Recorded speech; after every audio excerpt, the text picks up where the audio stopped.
Bangladesh parliament రద్దయింది. మనం దానికి సంబంధించిన బ్రేకింగ్ న్యూస్ చూస్తున్నాం. బంగ్లాదేశ్ పార్లమెంటును రద్దు చేశారు ప్రెసిడెంట్.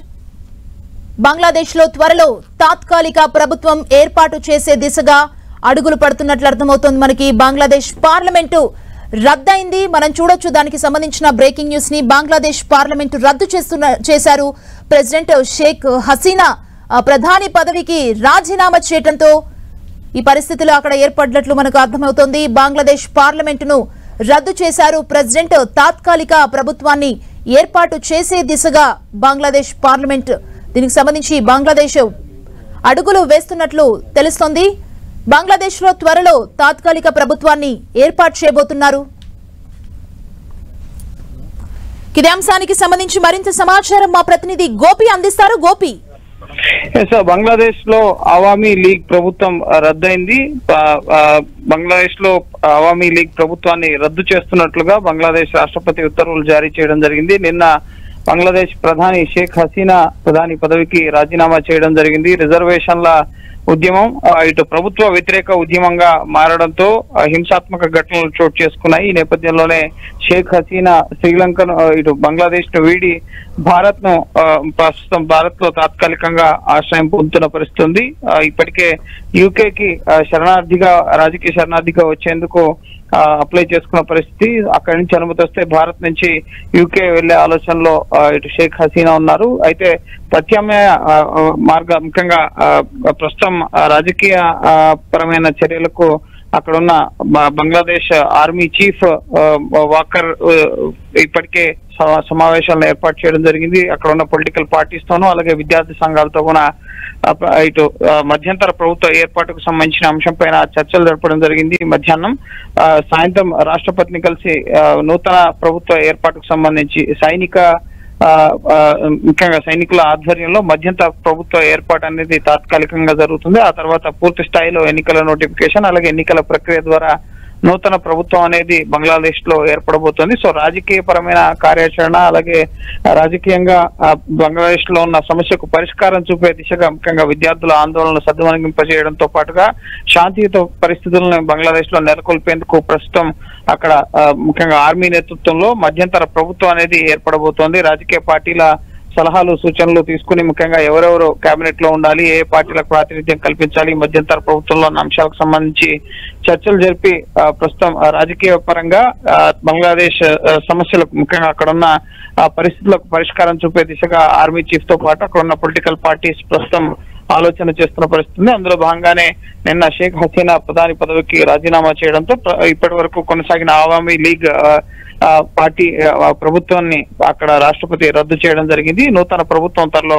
ముఖ్యంగా తాత్కాలికంగా మధ్యంతర ప్రభుత్వం కొలువుదీరి ఆ తర్వాత ఎన్నికల నోటిఫికేషన్ ద్వారా ఎన్నికలు జరిగిన తర్వాత బంగ్లాదేశ్ లో నూతన ప్రభుత్వం ఏర్పాటయ్యే అవకాశం కనిపిస్తుంది. అయితే ఈ మధ్యంతర ప్రభుత్వం ఎన్ని రోజులు కొనసాగుతుంది, అక్కడ ఉన్న పరిస్థితుల్ని శాంతియుతంగా ముఖ్యంగా శాంతి భద్రతలకు ఎటువంటి విఘాతం కలగకుండా సాధారణ పరిస్థితులు నెలకొల్పే వరకు కూడా ఈ మధ్యంతర ప్రభుత్వం అమల్లో ఉండే అవకాశం ఉంది. ఆ తర్వాత శాంతియుత పరిస్థితులు నెలకొల్లిన తర్వాత పరిస్థితులన్నీ సద్దుమణిగిన తర్వాత ఎన్నికల నోటిఫికేషన్ ద్వారా ఎన్నికలు జరిగిన తర్వాత నూతన ప్రభుత్వం ఏర్పాటయ్యే అవకాశం కనిపిస్తుంది. గోపి, అక్కడ అపోజిషన్ వ్యూహం ఏదైనా చేసే అవకాశాలు ఉన్నాయా? ఎలా ఉంటాయి ఆప్షన్స్? అంటే పార్లమెంటును రద్దు చేస్తూ ప్రకటన వచ్చింది కదా. ఎస్, పార్లమెంట్ రద్దు అయిపోయింది. జనవరిలో ఎలక్షన్స్ జరిగాయి. షేక్ హసీనా అవామీ లీగ్ పార్టీకి వ్యతిరేకంగా ఏ పొలిటికల్ పార్టీ కూడా ఇటీవల జనవరిలో జరిగిన ఎలక్షన్స్ లో బిఎన్పి పార్టీ కానీ అక్కడ ఉన్న స్థానిక పార్టీలు ఏవి కూడా ఎలక్షన్స్ ని బహిష్కరించిన పరిస్థితి. సో సొంతగా అక్కడ ప్రభుత్వాన్ని 4వ వరుసగా షేక్ హసీనా ఏర్పాటు చేయడం జరిగింది. రిగ్గింగ్ చేసి ఆవిడ గెలిచారు. ఎటువంటి ఎన్నికల ప్రక్రియ కూడా సరిగా జరగలేదన్న విమర్శలు కూడా వచ్చాయి. సో ఇప్పుడు మధ్యంతర ప్రభుత్వంలో వివిధ రాజకీయ పార్టీలకు సంబంధించిన ప్రతినిధులతో ముఖ్యంగా సైనికుల నేతృత్వంలో ఆర్మీ చీఫ్ నేతృత్వంలో మధ్యంతర ప్రభుత్వం ఏర్పడబోతోంది. సైనిక పాలనగానే దీన్ని చెప్పాల్సి ఉంటుంది. ఆ తర్వాత పూర్తి స్థాయిలో ఎన్నికల నోటిఫికేషన్ వచ్చిన తర్వాత ముఖ్యంగా అన్ని రాజకీయ పార్టీలు ఎలక్షన్స్ లో పోటీ చేసిన తర్వాత ముఖ్యంగా ప్రజల చేత ఎన్నుకోబడిన ప్రభుత్వం బంగ్లాదేశ్ లో ఏర్పడబోతోంది. ప్రస్తుతం తాత్కాలికంగా ఆర్మీ చీఫ్ వివిధ రాజకీయ పార్టీల ప్రతినిధులతో మధ్యంతర ప్రభుత్వాన్ని ఏర్పాటు చేయడం జరుగుతోంది. పరిస్థితులు సద్దుమణిగిన తర్వాత, ఎందుకంటే అల్లర్లు అలాగే దాడులు ఇవన్నీ కూడా జరుగుతున్నాయి. అవామీ లీగ్ పార్టీని పూర్తిగా బహిష్కరిస్తున్న పరిస్థితి, అక్కడ ఉన్న అవామీ లీగ్ పార్టీ ప్రతినిధులపైన, ఎంపీలపైన, వారి నివాసాలు, ఆస్తులపైన దాడులు జరుగుతున్న పరిస్థితి ఉంది. కాబట్టి సో ప్రస్తుతం కర్ఫ్యూని అయితే సడలించారు. కానీ శాంతియుత పరిస్థితులు నెలకొన్న తర్వాతే, సాధారణ పరిస్థితులు వచ్చిన తర్వాతనే పూర్తిగా ఎన్నికల ప్రక్రియ జరిగి ఆ తర్వాత ప్రజల చేత ఎన్నుకోబడిన ప్రభుత్వం అనేది అక్కడ ఏర్పడే అవకాశం కనిపిస్తుంది. అప్పటి వరకు సైనికుల నేతృత్వంలో, ఆర్మీ అధికారుల నేతృత్వంలోనే సైనిక పరమైన ముఖ్యంగా పాలన అక్కడ కొనసాగబోతోంది. కానీ రాజకీయ పార్టీల ప్రతినిధుల ప్రాతినిధ్యం కూడా అందులో ఉండబోతోంది. గోపి, ప్రస్తుతం అక్కడ అల్లర్లు అదుపులోకి వచ్చాయా? ఎందుకంటే ప్రధాని పదవికి షేక్ హసీనా రాజీనామా చేసిన వెంటనే తన నివాసంలో కూడా పెద్ద ఎత్తున ఆందోళనకారులు చొచ్చుకొచ్చి కూడా అక్కడ ఆందోళన వ్యక్తం చేశారు. సో ఇప్పుడు ప్రెసెంట్ బంగ్లాదేశ్ లో పరిస్థితి ఏంటి? బంగ్లాదేశ్ లో ఇంకా పరిస్థితి అదుపులోకి రాలేదు. విద్యార్థి నాయకులు కానీ, ఆందోళనకారులు కానీ ఇంకా తమ ఆందోళన కొనసాగిస్తున్నారు. సైనిక పరమైన పాలన తమకు వద్దు, ప్రజాస్వామ్యత పాలన కావాలని చెప్పి కూడా కొందరు డిమాండ్ చేస్తున్న పరిస్థితి ఉంది. సో కానీ ఆ పరిస్థితులు నెలకొనాలంటే ఇటు ఈ దాడులు కానీ, అలాగే అల్లర్లు కానీ ఇవన్నీ ఆగాలంటే కూడా ఇటు నూతన ప్రభుత్వం ఏర్పడే పరిస్థితి అక్కడ కల్పించబడాలి. కాబట్టి సైనిక పరమైన పాలన తప్పదని చెప్పి ముఖ్యంగా అక్కడ ఉన్న సైనిక అధికారులు చెప్తున్నారు. సో అప్పటి వరకు కూడా మధ్యంతర ప్రభుత్వం ముఖ్యంగా పరిపాలన సాగించడానికి అవకాశాలున్నాయి. సో ప్రస్తుతం అయితే వివిధ రాజకీయ పార్టీల నేతలతో బంగ్లాదేశ్ ఆర్మీ చీఫ్ చర్చలు జరిపారు. అలాగే విద్యార్థి నాయకులతో కూడా చర్చలు జరపడం జరిగింది. సో ఇంకా కాస్త సమయం పట్టే అవకాశం ఉంది సాధారణ పరిస్థితులు నెలకొనడానికి. అక్కడ ఉన్న హిందూ దేవాలయాలపైన, అక్కడ ఉన్న మైనారిటీ వర్గం పైన కూడా దాడులు జరుగుతున్నాయన్న విషయాలు వెలుగులోకి వస్తున్నాయి. షేక్ హసీనా ముఖ్యంగా అవామీ లీగ్ పార్టీ ప్రతినిధులు కానీ హిందూ వర్గానికి ఎక్కువ ప్రాధాన్యత ఇచ్చారని చెప్పి అవామీ లీగ్ ప్రతినిధులు ఎవరైతే ఉన్నారో అనుబంధ సంఘాలు, అలాగే హిందూ నాయకుల ఇళ్లపైన కూడా అక్కడ దాడులు జరుగుతున్నాయి. ఈ అంశానికి కూడా ముఖ్యంగా భారత్ కూడా దీన్ని పరిశీలిస్తుంది. రాజకీయ పార్టీలు కూడా హిందువుల పైన బంగ్లాదేశ్ లో జరుగుతున్న దాడులపైన దృష్టి సారించాలని చెప్పి భారత ప్రభుత్వానికి సూచించడం జరిగింది. సో భారత ప్రభుత్వం కూడా బంగ్లాదేశ్ లో ఉన్న ఆర్మీతో ప్రస్తుతం టచ్ లో ఉన్నారు. అక్కడ పరిస్థితులను ఎప్పటికప్పుడు భారత ప్రభుత్వం కూడా పరిశీలిస్తోంది. అక్కడ ఉన్న హై కమిషన్ కూడా భారతీయుల సేఫ్టీకి సంబంధించి సుమారు 20,000 మంది అక్కడ ఉంటే ఇప్పటివరకు 8,000 మంది వచ్చారని చెప్పి భారత ప్రభుత్వం వద్ద గణాంకాలనే ఉన్నాయి. సో మిగతా వారిని అత్యవసరంగా భారత్ కు తరలించాల్సిన అవసరం లేదని చెప్పి కూడా ఈ రోజు ఆల్ పార్టీ మీటింగ్ లో జయశంకర్ చెప్పడం జరిగింది. సో ఎప్పటికప్పుడు బంగ్లాదేశ్ పరిణామాలను నిశ్చితంగా పరిశీలిస్తున్నామని చెప్పి కూడా అఖిలపక్ష సమావేశంలో జయశంకర్ తెలియపరచడం జరిగింది. సో ఖచ్చితంగా షేక్ హసీనా ప్రస్తుతం భారత్ లో ఉన్నారు కాబట్టి కొంత టెన్షన్ వాతావరణం అయితే ఉంది.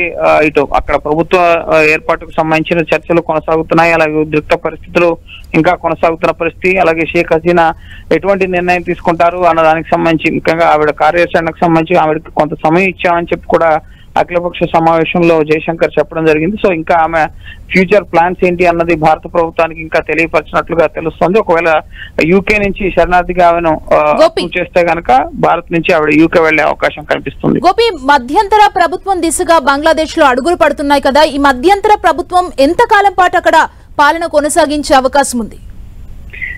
ఎన్నికల నోటిఫికేషన్ వచ్చి అక్కడ సాధారణ పరిస్థితులు వచ్చేంత వరకు కూడా ఈ మధ్యంతర ప్రభుత్వం అక్కడ కొనసాగుతుంది. సైనిక పాలనగా దీన్ని పరిగణించాల్సి ఉంటుంది. ఆర్మీ చీఫ్ నేతృత్వంలో వివిధ పార్టీలకు సంబంధించిన ప్రతినిధులతో ఈ మధ్యంతర ప్రభుత్వం అక్కడ ఏర్పడబోతోంది. సాధారణ పరిస్థితులు, శాంతి భద్రతలు అదుపులోకి వచ్చేంత వరకు కూడా ఈ మధ్యంతర ప్రభుత్వం సైనిక పరమైన పాలన కొనసాగబోతోంది. గతంలో కూడా బంగ్లాదేశ్ లో అనేక సార్లు గతంలో షేక్ హసీనా తండ్రి రెహమాన్ ఇటు అధికారంలో ఉన్నప్పుడు కూడా సైనిక పరమైన పాలన 1976 లో కూడా అక్కడ సైనిక పాలన కొనసాగిన పరిస్థితి. ఆ తర్వాత 1990s లో కూడా సైనిక పాలన కొనసాగిన పరిస్థితి, 80s లో కూడా. సో చాలా సంవత్సరాలు సైనిక పాలన చూసిన తర్వాత షేక్ హసీనా ప్రభుత్వంలోనే సుస్థిరమైన అభివృద్ధి ఇదంతా కూడా సాగింది. బంగ్లాదేశ్ కి మంచి రోజులు వచ్చాయి అన్న చర్చ కూడా నడిచింది. కానీ ఆ తర్వాత షేక్ హసీనా తీసుకున్న నిర్ణయాలు కానీ, రిజర్వేషన్ల అంశం కానీ, ప్రజా వ్యతిరేకత, నిరుద్యోగత రేటు పెరగడం, ప్రజా సమస్యలు ఇవన్నీ కూడా ప్రభుత్వ వ్యతిరేకతకు, ఇటీవల ఈ రిజర్వేషన్ల ఉద్యమాన్ని అణచివేసేందుకు విద్యార్థులపైన కాల్పులు జరపడం, ఇవన్నీ ఘటనలు కూడా షేక్ హసీనా గద్దె దిగడానికి కారణాలుగా మారాయి. సో పరిస్థితి అదుపు తప్పిన నేపథ్యంలోనే ప్రస్తుతం మళ్లీ సైనిక పరమైన పాలన, మధ్యంతర పాలన దిశగా ప్రస్తుతం అడుగులు పడుతున్న పరిస్థితి ఉంది. సో మళ్లీ సాధారణ పరిస్థితులు నెలకొనేంత వరకు కూడా ఈ సైనిక పరమైన మధ్యంతర ప్రభుత్వం కొనసాగుతుంది. ఆ తర్వాత ఇటు సాధారణ పరిస్థితులు, ముఖ్యంగా శాంతియుత పరిస్థితులు నెలకొన్న తర్వాత పరిస్థితి సద్దుమణిగింది. ముఖ్యంగా అందరూ కూడా ఎటువంటి అల్లర్లు గొడవలు ఏమి జరగట్లేదని భావించిన తర్వాత ఎలక్షన్ కమిషన్ ద్వారా నోటిఫికేషన్ జారీ అవుతుంది. ఆ తర్వాత రాజకీయ పార్టీలు అన్ని కూడా ఎన్నికల్లో పోటీ చేసి తదుపరి ముఖ్యంగా నూతన ప్రభుత్వం సాధారణంగా రాజకీయ పార్టీలతో ఏర్పడబోయే ప్రభుత్వం అనేది అక్కడ ఏర్పడబోతోంది. గోపి, ఈ సైనిక పాలన ఏదైతే ఉందో దీనికి బంగ్లాదేశ్ ప్రజల మద్దతు ఉందా? వాళ్ళు ఏం చెప్తున్నారు? సుముఖంగా ఉన్నారా సైనిక పాలనకు? ఎస్, విద్యార్థి సంఘాలు ప్రధానంగా ఈ సైనిక పరమైన పాలనని వ్యతిరేకిస్తున్న పరిస్థితి ఉంది. తమకు సైనిక పరమైన పాలన కాదు, ముఖ్యంగా నోబెల్ అవార్డు గ్రహీతను ముఖ్యంగా మీడియేటర్ గా ఉంచి ప్రభుత్వాన్ని ఏర్పాటు చేయాలి అని చెప్పి అక్కడ డిమాండ్ అనేది ఉంది. ప్రధానంగా విద్యార్థి సంఘాలు ఎవరైతే ఈ రిజర్వేషన్లకు సంబంధించి ఆందోళన చేస్తున్నారో వివక్ష వ్యతిరేక విద్యార్థి ఉద్యమ నాయకులు వారంతా కూడా నోబెల్ గ్రహీత డాక్టర్ మొహమ్మద్ యూనస్ నేతృత్వంలో మధ్యంతర ప్రభుత్వాన్ని ప్రతిపాదించడం జరిగింది. అయితే ఇప్పటి వరకు ఆర్మీ చీఫ్ ముఖ్యంగా జనరల్ వాకరుజ్జమాన్ ఈ మధ్యంతర ప్రభుత్వంలో ఈ నోబెల్ గ్రహీత మొహమ్మద్ యూనస్ నేతృత్వంలో ప్రభుత్వం ఏర్పడబోతుందన్న అంశానికి సంబంధించి స్పష్టత ఇవ్వలేదు. వారు ఈ రోజు సాయంత్రం రాష్ట్రపతిని కలిసిన తర్వాత ఈ మధ్యంతర ప్రభుత్వంలో ఎవరెవరు ప్రాతినిధ్యం ఉండబోతోంది, ఎవరు కేబినెట్ లో ఉండబోతున్నారు అన్న అంశానికి సంబంధించి స్పష్టత రాబోతోంది. మొత్తంగా ఈ ఇష్యూ జరిగిందంతా రిజర్వేషన్లకు సంబంధించిన దానిపైనే ఇప్పుడు అక్కడి ప్రజలు ఏం కోరుకుంటున్నారు? రిజర్వేషన్లకు సంబంధించి వాళ్ళు ఏం డిమాండ్ చేస్తున్నారు? 1971 బంగ్లాదేశ్ అలాగే పాకిస్తాన్ యుద్ధంలో ఎవరైతే యుద్ధ వీరులు ఉన్నారో వారి కుటుంబాలకి 30% ప్రభుత్వ ఉద్యోగాల్లో రిజర్వేషన్లు కల్పించడం జరిగింది. ఆ తర్వాత 2018లో దాన్ని సుప్రీంకోర్టు ముఖ్యంగా ఈ రిజర్వేషన్లను రద్దు చేయడంతో మళ్ళీ వాటిని పునరుద్ధరించడం జరిగింది షేక్ హసీనా. అయితే మళ్ళీ విద్యార్థుల ఆందోళనలు ఈ రిజర్వేషన్లు అనేవి అందరికీ న్యాయం చేసేలా ఉండాలి, ముఖ్యంగా ఈ రిజర్వేషన్లు తొలగించాలి, ముఖ్యంగా వీటిని సవరించాలన్న డిమాండ్లను విద్యార్థి నాయకులు తెర మీదకి తీసుకురావడంతో సుప్రీంకోర్టు జోక్యంతో 5% వాటిని కుదించడం జరిగింది. 5% కుదించిన తర్వాత కూడా 30% నుంచి బంగ్లాదేశ్ పాకిస్తాన్ వారిలో ఉన్నవారు వారి కుటుంబీకులు వారి ముఖ్యంగా బంధువులు వీరందరికీ కూడా రిజర్వేషన్లు తగ్గించిన తర్వాత కూడా ముఖ్యంగా విద్యార్థులు ఈ ఉద్యమంలో చనిపోవడం అలాగే షేక్ హసీనా వాళ్ళని అణచివేసే ప్రయత్నం చేయడం, నిరుద్యోగిత రేటు పెరిగిపోవడం అనేక సమస్యలు కూడా వీటికి తోడంతో ఈ రిజర్వేషన్ల ఉద్యమం అనేది ఇటు ప్రభుత్వ వ్యతిరేక ఉద్యమంగా మారి షేక్ హసీనా రాజీనామా చేసి దేశాన్ని వీడేలా ముఖ్యంగా పరిస్థితులు అనేవి ఏర్పడ్డాయి. సో ప్రస్తుతం ఈ రిజర్వేషన్ల అంశానికి సంబంధించి కూడా నూతన ప్రభుత్వం ఏర్పడిన తర్వాత ప్రభుత్వ విధానాలు వారు ఎటువంటి సంక్షేమాన్ని అందించబోతున్నారు, ప్రస్తుతానికైతే ఎటువంటి సైనిక పరమైన పాలనలో ఎటువంటి ఉద్యోగ కల్పన కానీ ఇవేవి కూడా ఉండవు, కేవలం పరిస్థితులను అదుపులోకి తీసుకొచ్చేందుకు మాత్రమే సైనిక పరమైన పాలనలో చర్యలనే ఉంటాయి. కాబట్టి సాధారణ ప్రభుత్వం ఏర్పడిన తర్వాత మాత్రమే నూతన రిజర్వేషన్లకు సంబంధించి నూతన నిర్ణయాలు కానీ తదుపరి ముఖ్యంగా వారి పథకాలు కానీ నూతనంగా ఏర్పడే ప్రభుత్వం రూపొందించడం జరుగుతుంది. సో ప్రస్తుతం బంగ్లాదేశ్ లో పరిస్థితులు సాధారణ స్థాయికి చేరాలంటే మాత్రం మరికొద్ది రోజులు నెలలు పట్టే అవకాశం అయితే కనిపిస్తోంది. Thank you Gopi.